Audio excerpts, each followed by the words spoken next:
today I'll be talking to you about how we use partnerships and collaboration to drive lifelong learning opportunities in Ireland and further afield through our international collaborations. So before I talk about what we've been doing internationally, I just want to give you a bit of background of where we're at with micro-credential offerings at University of Limerick. So we have a very substantial portfolio of micro-credential offerings at UL, at the university. We've had over 150 industry-aligned and learner-centric micro-credential offerings over the last 6 years. We've around 130 in operation at the moment. Some are just being sidelined for different projects and these kind of things as well. And how we actually managed to build up such a substantial amount of micro-credentials was it was through the MicroCreds project. So you might have heard of this before. So the MicroCreds project is a national initiative in Ireland where the 7 leading universities came together under the umbrella of the Irish Universities Association to develop the first national framework and approach to micro-credentials in Europe. So all the leading universities working together to develop micro-credentials through collaborative efforts and partnership and information sharing and these kind of things as well. And that's a government funded project, so tens of millions were allocated to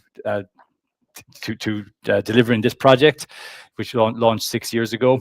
One of the main objectives of the Irish government through this project, and it was under a wider sort of array of projects called the Human Capital Initiative, was to promote and facilitate lifelong learning in Ireland and increase the number of lifelong learners in Ireland.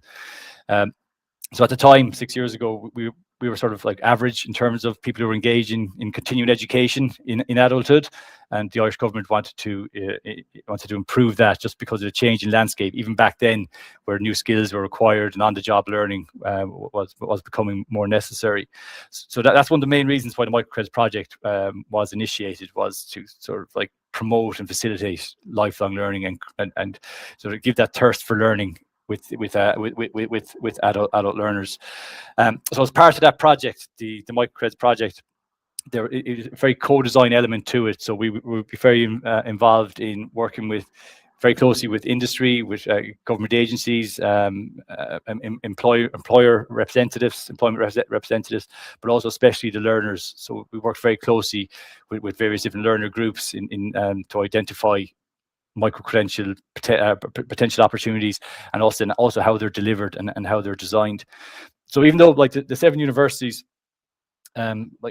technically we're in competition with each other, but there's always been a real culture of collaboration amongst universities in Ireland. So it's an element of co-opetition, as we call it. So while we might be competitors technically, we also work together for the greater good of our learners and also the Irish economy and these kind of things as well.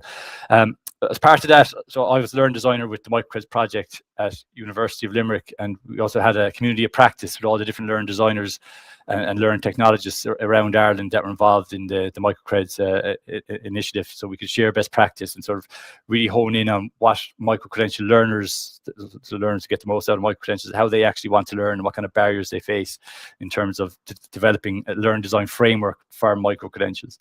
So we were all set off loose in our own universities, our own contexts, our own regions to explore and experiment and test the different learn design approaches, but we always came back together to share what was working, and we started developing sort of shared framework across the country, and the best practices were always coming to the top anyway in terms of how the learners wanted to achieve their learning objectives during the micro-credentials.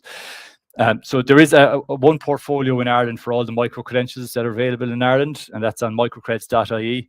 So all the micro-credentials are accessible through that. So it's a shared portal that was ran through the MicroCreds project initially. That project's actually come to the end now because we've mainstreamed this, and has been very successful in sort of getting micro-credentials into the consciousness of the Irish public. And the Irish government Higher Education Authority have taken over that platform now. So any micro-credentials will go through them onto the MicroCreds platform. but the MicroCreds, that's all part of the wider University of Limerick lifelong learning strategy. So the University of Limerick is very dedicated to improving lifelong learning opportunities in the community and in Ireland, and in the regional context. We're based in the Midwest in Ireland, and they've loads of different initiatives. MicroCreds is just one of those initiatives that it sort of taps into. We have one very recently, the Age-Friendly University, and that was a pilot phase that ran over 2 semesters last year. Just to give you an example of how dedicated University of Limerick is to continuing lifelong learning. But the Age-Friendly University, so what that allowed was for retirees, so people have left the workforce, a bit older than the average student, obviously, but they could choose individual modules on undergraduate courses and sit in and get the learning experience and the university experience. If they were interested in a particular topic, they could take just one module, and you're not assessed on if they don't want to be. It's just about getting the experience and be able to continue gaining knowledge in a particular area that they're interested in. So lifelong learning, that's not new for University of Limerick. We've always sort of been involved in these kind of things, but that sort of made us very ready to sort of take advantage of, because we had lots of short courses over the last 20 years that could be technically classified as micro-credentials before the term gained popularity. So when the MicroCreds project came about, we were very ready to develop a portfolio of micro-credentials, because we already had existing courses that we could transform and convert into micro-credential offerings. But just we did a lot of, as I said, we did a lot of work with our learners and the target learner groups that we get the most out of micro-credentials. And what micro-credentials like to remove very obvious structural barriers like access and finance and these kind of things as well, and delivering alternative learning pathways for our learners who mightn't have actually access to them. But talking to our learners, what we realized is that the access isn't the be all and end all. The most important things to them was actually the learning experience. And so when we were designing our micro-credentials for the MicroCreds project, we developed the learn design framework. We put a very heavy focus on the learner experience, because what we found was, again, working with our learners, that you might remove barriers by offering micro-credentials or structural barriers, but if they have a poor learning experience, then you're just putting up additional barriers. And if you think back to what the main objective of the MicroCreds project was nationally and through the government, what their objectives were, it was to promote and facilitate lifelong learning and increase lifelong learning numbers within Ireland in terms of adult learners' continued education.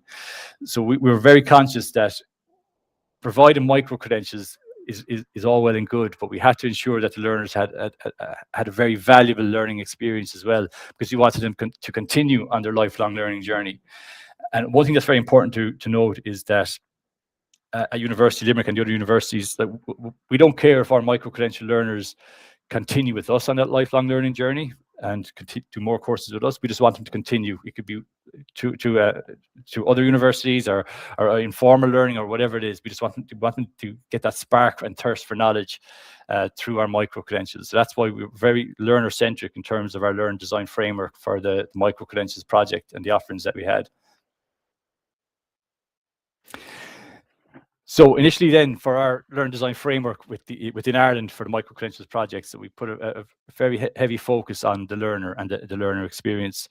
And these are some of the sort of key pillars we had in our initial learn design framework. So we want to embrace diversity, because we're aware that our learners come from very diverse backgrounds and contexts, and bringing different experiences and skills and passions and these kind of things as well. Learn design framework should remove as many barriers as possible. It's not just the structural ones, which the micro-credential itself can do, but also emotional and cognitive barriers, which turned out to be some of the biggest barriers that the learners face. And that was confirmed then with our international work, which I'll show you later on as well.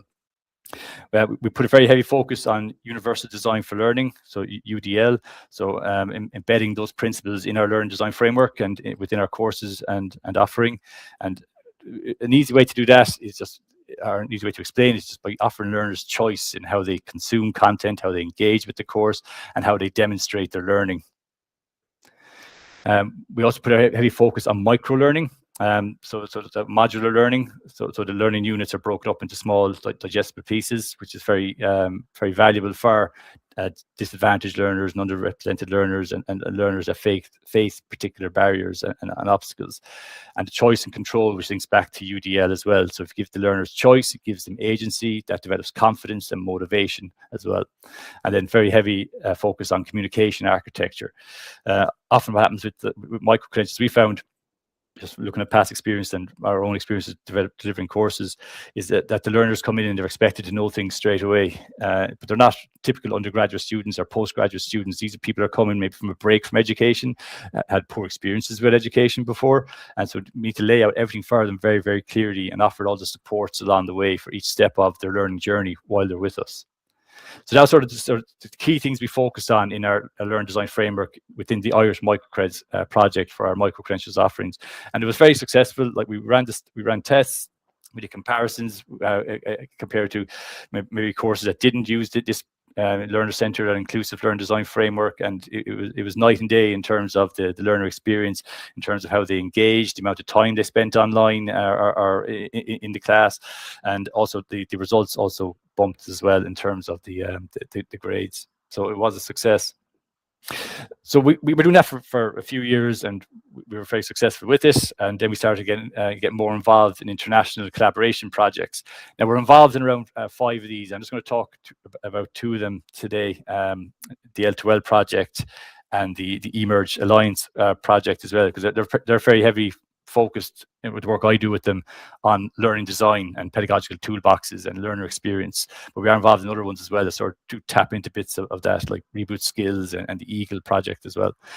But the international projects, they allowed us to, so in terms of the projects that we were involved in, like we tended to be the more experienced sort of partner, because we've been running micro-credentials for a number of years, and we had a national framework in place, and quality assurance, all these kind of things in relation to micro-credentials. So we brought a lot of experience to it, but working with our partners allowed us to really refine our learn design framework and our approach to micro-credentials, and that's kind of what I'm talking about today.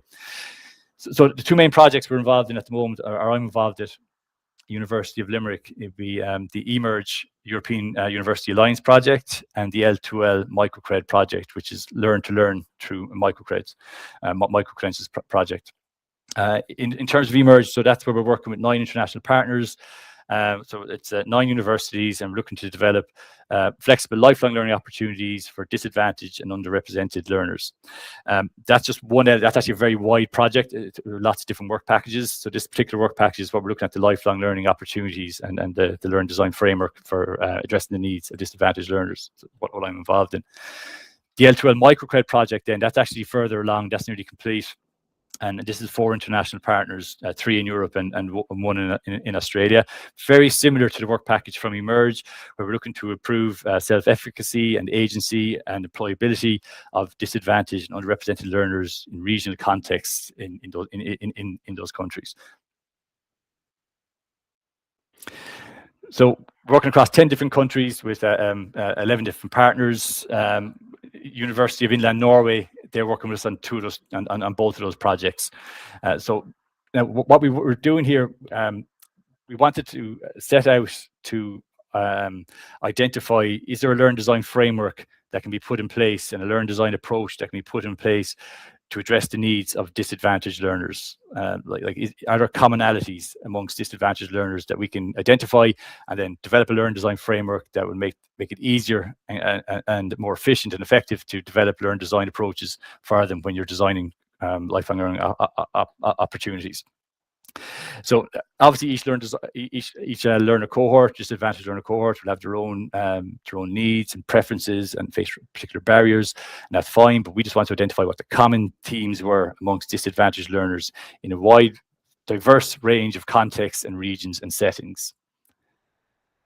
Just to give you an idea, the different disadvantaged learner cohorts that were addressed across the different partners. So there's 12 altogether. So carers of people with disabilities, early school leavers, disabled learners, seasonal workers, workers without higher education who want to engage in higher education for the first time, disadvantaged learners or youth. So it's a wide variety, so it's very diverse, and that's very important in order to get the most value out of these projects. So there are two separate international projects, but as I said, these are the common themes that are running across. So they're all looking at disadvantaged learners. We're to get really rich value and data from these. And the first thing we want to identify was sort of common barriers across all these different regional contexts and national contexts and the different learner cohorts. And the sort of typical ones are there, like structural barriers, financial barriers, digital, language, and accessibility. But the most important ones are most stringent barriers that we identified come from the engaging with the learners, the disadvantaged learners in these different areas. Was psychological and motivational. So low self-confidence, fear of failure, low motivation, anxiety, social isolation, mental health challenges. And one thing that came up constantly was previous experiences in education. So very poor previous experiences in education that made learners feel that they didn't actually belong, or they weren't able to compete and be successful. So we were designing the learning design framework. These were the main things we were looking to address when we were doing the learning design framework for disadvantaged learners across the two different projects. We also identified sort of common learning design, the learning preferences of the disadvantaged learners. Now, as I say again, they all had their distinct learning preferences that mightn't match or translate across, but these were the common themes across the 12 countries and the 11 countries and the 12 different disadvantaged learner cohorts. So they want practical and hands-on learning and relevant learning that they can apply immediately within their different contexts. They want flexible formats, not just in terms of the delivery and it being a micro-credential or whatever it is, but also how that learning is delivered within that context. Work relevant learning, so saying like they want something that they can apply straight away and they can see the value of it and they actually gain a lot of learning from that.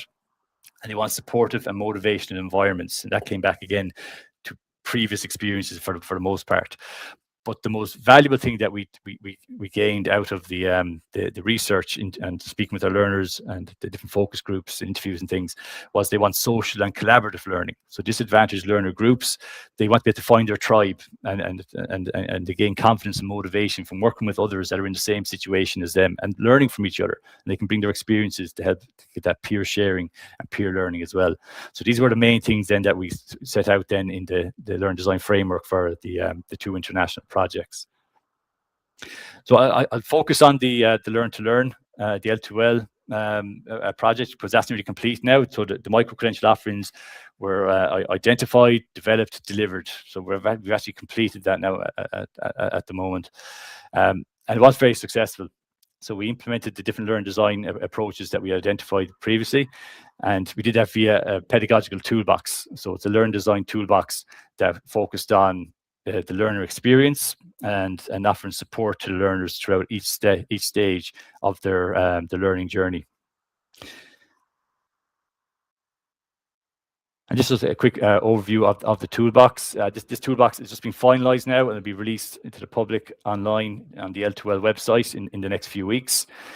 So it's very similar to the ADDIE model, but it focuses in on specific things that disadvantaged learners require within each stage of the learn design process. So you have your typical understand. So you're building out a learn design blueprint, a learner profile, and that drives everything else and in terms of your learn design for the disadvantaged learners, underrepresented learner cohorts. Design, build, deliver, and evaluate. We've mixed these two stages together to deliver and evaluate at the end, because the evaluation and the improvement starts the minute the course starts. So we've actually mixed those together in the toolbox. So it's a very simple steps you can follow. Again, but each of these steps, it'll have elements within it that focus in on the specific needs of disadvantaged learners to help them overcome those common barriers and address their shared learner preferences.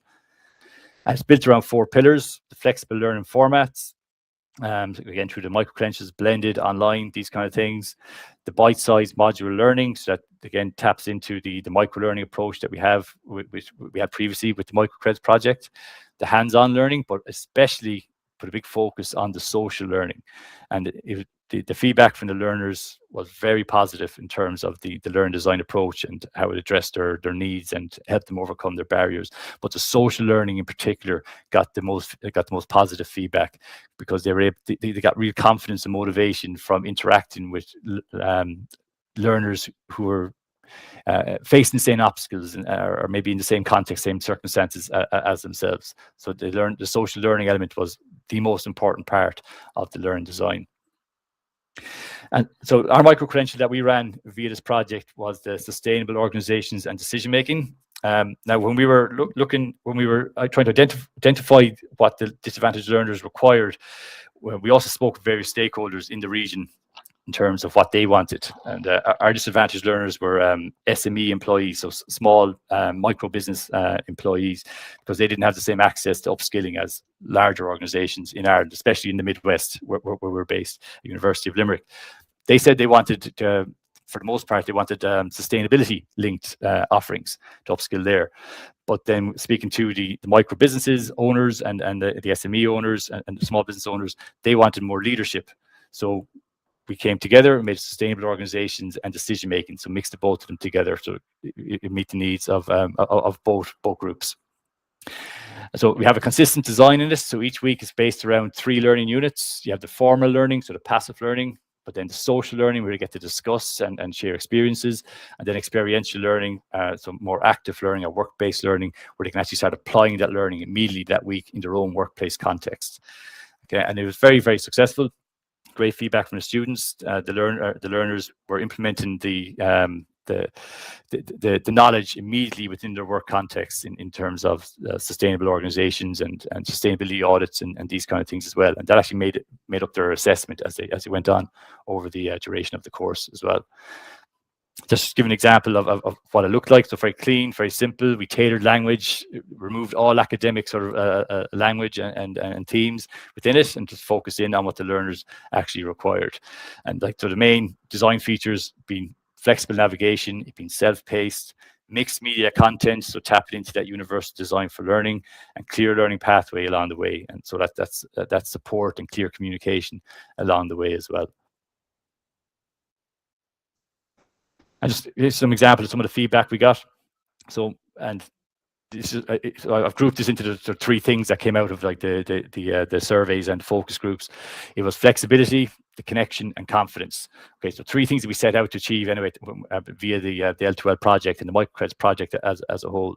So we wanted to make sure it was manageable for them in terms of their balancing their other responsibilities like work and family and so forth as well, along with their learning, allowing them to connect with their peers and learn from their peers and help shape their peers' learning journey, and also very importantly in terms of giving confidence and motivation, because remember we want them to continue with their lifelong learning journey. So flexibility, connection, and confidence were the main outlays of this. Just to give an example then of other things we're working on in the eMERGE project. So we're doing these different course tools to sort of bring all these sort of learnings together.